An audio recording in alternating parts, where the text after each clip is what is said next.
Hay músicos que tocan notas, y luego están los que redefinen lo que es posible. Los que convierten un instrumento en un universo. Los que rompen las reglas, para crear algo eterno. En 1939, en una Cuba convulsa pero vibrante, nació un niño que escucharía la música donde otros solo escuchaban silencio. Leo Brouwer, autodidacta, genio y rebelde. Un músico que tomaría la guitarra clásica encerrada en salones europeos y la sumergiría en los ritmos afrocubanos, la atormentaría con técnicas vanguardistas y la elevaría a la categoría de arte sinfónico. Cómo un muchacho que aprendió guitarra con discos prestados se convirtió en el compositor vivo más interpretado.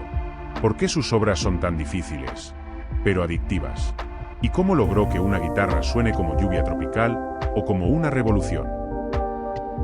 Hoy exploraremos los secretos de su música, sus obsesiones creativas y por qué artistas como John Williams o Silvio Rodríguez lo consideran un maestro. Si amas la guitarra, o simplemente quieres conocer a un genio fuera de lo común, quédate hasta el final.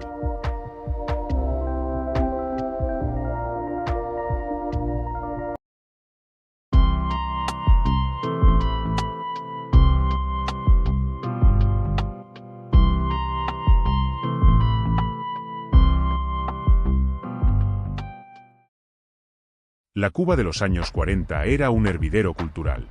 El son montuno convivía con el jazz norteamericano, y en los cines sonaban las primeras bandas sonoras de Hollywood. En este caldo de cultivo nació Juan Leovigildo Brouwer, el 1 de marzo de 1939, en una familia donde la música era tan esencial como el aire. A los 13 años, tras una operación de apendicitis, Leo recibió un regalo que cambiaría todo, un disco de Segovia. Sin acceso a profesores, devoró esas melodías nota por nota, entrenando su oído con la obsesión de un científico. Su método: grabarse en una vieja grabadora de alambre y corregirse una y otra vez. A los 17 años, Brouwer ya componía fugas, pero no cualquiera.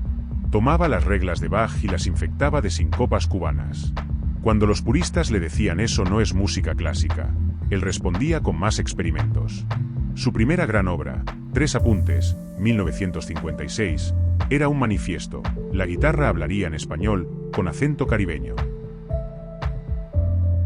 En 1959, con 20 años y una maleta de cartón, Brouwer viajó a Estados Unidos para estudiar con los grandes, Persichetti en composición, Volpe en vanguardia. Pero su verdadera escuela fue Europa. Allí descubrió el serialismo de Stockhausen y el minimalismo de Reich, pero siempre con un oído puesto en los tambores batá de su tierra. Pero este era solo el comienzo. En la próxima década, Brouwer haría algo impensable. Convertiría la guitarra en un laboratorio de sonidos y pondría a Cuba en el mapa de la música contemporánea. Mientras Cuba vivía su revolución política, Brouwer lideraba una revolución sonora. En el Decamerón Negro, 1981, tomó 3 leyendas africanas y las convirtió en un viaje guitarrístico donde los tambores yorubá dialogaban con Bach. Era música cubana, pero universal. Era clásica, pero salvaje. En los 70, Brouwer se obsesionó con lo imposible. ¿Cómo hacer que una guitarra suene a lluvia tropical, Cuban Landscape with Rain? ¿O a máquina de escribir, Tarantos? Su respuesta: tratarla como un objeto de laboratorio. Destripó sus cuerdas, golpeó su madera, y hasta inventó notaciones nuevas para lo indescifrable. Mientras el mundo lo descubría como guitarrista, Brouwer firmaba bandas sonoras clandestinas para el nuevo cine latinoamericano. Su música para Memorias del Subdesarrollo usaba silencios abruptos y cuerdas desafinadas, como si el propio país estuviera buscando su identidad. En los 80, Brouwer hizo lo impensable. Llevó la guitarra a la orquesta sinfónica. Su concierto de bolos sonaba a Grecia antigua, a jazz, a santería, y sin embargo, era puro Brouwer. Hasta Paco de Lucía, el rey del flamenco, cayó rendido ante su genio, estrenando obras como Elogio de la danza en el Teatro Real. Brouwer no solo compuso obras maestras, reescribió el diccionario de la guitarra. Y lo más increíble, lo hizo desde una pequeña isla bloqueada, sin internet, sin partituras modernas. ¿Su secreto? Creer que la música no tiene fronteras, y demostrarlo.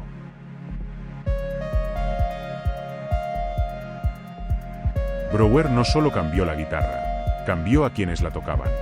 En su taller habanero, donde el calor competía con la pasión, entrenó a una generación de virtuosos con un método único, la técnica al servicio de la expresión, nunca al revés. Sus estudios sencillos, ni tan sencillos ni tan convencionales, se convirtieron en el pan de cada día de conservatorios desde Tokio hasta Buenos Aires. Cuando tomó la batuta de la Sinfónica Nacional, muchos esperaban un Brouwer cubanizando a Mozart. En vez de eso, les dio un terremoto sonoro. Estrenó obras de Xenakis y Ligeti, mezcló tambores batá con violines, y demostró que una orquesta podía tocar como una guitarra gigante. Brouwer era un imán para genios. Paco de Lucía rompía sus reglas técnicas por él. Silvio Rodríguez encontraba en sus arreglos la cubanía esencial. Hasta el jazzista Charlie Aden se rindió ante su Blue Note Suite, donde el bajo dialogaba con la guitarra como dos viejos soneros en un solar habanero. Los reconocimientos llegaron tarde, pero con fuerza. Mientras Europa lo celebraba como el Cervantes de la guitarra, en Cuba algunos puristas lo acusaban de traicionar la tradición. Brouwer, fiel a sí mismo, respondía con más música: si no escuchas el futuro, eres museo, y a mí me gusta vivir. A sus 84 años, Brouwer sigue siendo esa fuerza de la naturaleza. Compone desde una mesa de café, enseña a jóvenes vía internet, y cuando le preguntan por el secreto de su creatividad, sonríe: tengo 20 años, con 60 años de experiencia. En el siglo XXI, Brouwer hizo lo imposible otra vez: volverse viral. Sus obras se descargan en PDF, se remezclan en apps y hasta algoritmos estudian sus patrones rítmicos. ¿El resultado? Una nueva generación que descubrió la guitarra clásica, gracias a un cubano de 80 años. Más que música, Brouwer dejó una actitud: crear sin miedo. Sus cuadernos privados revelan un método caótico. Anotaba sueños, copiaba ritmos de lavadoras y obligaba a sus alumnos a componer en 15 minutos. La inspiración es una mentira romántica.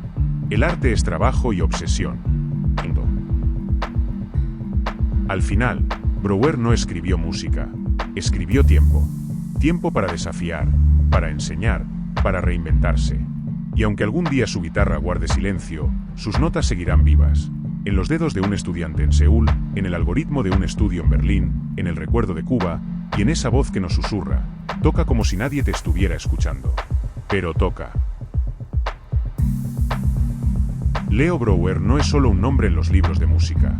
Es un revolucionario que transformó la guitarra en un instrumento del futuro. Si aún no has escuchado su obra, te recomiendo que lo hagas. Y dime en comentarios, ¿cuál es tu pieza favorita de Brouwer? Nos vemos en el próximo vídeo.